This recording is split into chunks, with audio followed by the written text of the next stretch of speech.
চলতি অর্থবছরের এপ্রিল পর্যন্ত 10 মাসের মধ্যে 8 মাসই কমেছে রপ্তানি আয়। প্রধান বাজার যুক্তরাষ্ট্রেও পরিস্থিতি ভালো না।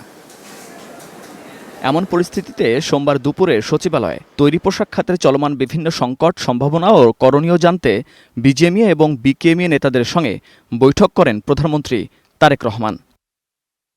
দীর্ঘ প্রায় 2 ঘণ্টা বৈঠক শেষে বিজিএমইএর সভাপতি জানান, রপ্তানি বাড়াতে সরকার প্রধান যে কোনো ধরনের নীতি সহায়তার আশ্বাস দিয়েছেন। রপ্তানিকে ইতিবাচক ধারায় আনতে হলে যে কোনো পলিসি সাপোর্ট লাগলে উনি দিবেন।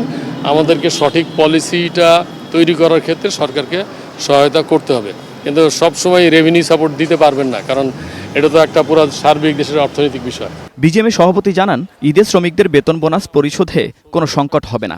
এজন্য রপ্তানি প্রণোদনা ঈদের আগেই ছাড় করার দাবি তাদের। এদিকে বিকেএমইএ নেতাদের সঙ্গেও বৈঠক করেন প্রধানমন্ত্রী।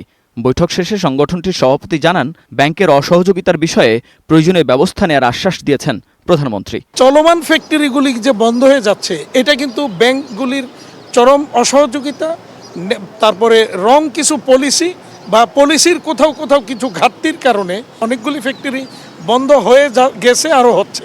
এই জায়গাটাকেও একটু দেখার জন্য বলেছি, উনি এই ব্যাপারে আশ্বস্ত করেছেন। বন্ধ কারখানা চালু প্রসঙ্গে পোশাক খাতের ব্যবসায়ী নেতারা বলেন, এই সুযোগে কেউ যেন অর্থ বের করে নিতে না পারে, তার জন্য থাকতে হবে কঠোর নজরদারি। ফ্যাক্টরি সিলেকশনের ক্ষেত্রে খুব সাবধানী হইতে হবে, যেন এইটার মধ্য দিয়ে কেউ যেন টাকা বের করে নিয়ে যেতে না পারে।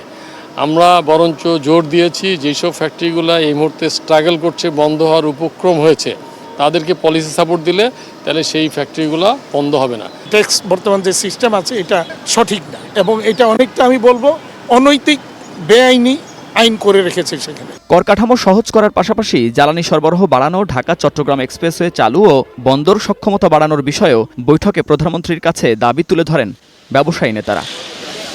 Munnaf Rashid, star news, Dhaka.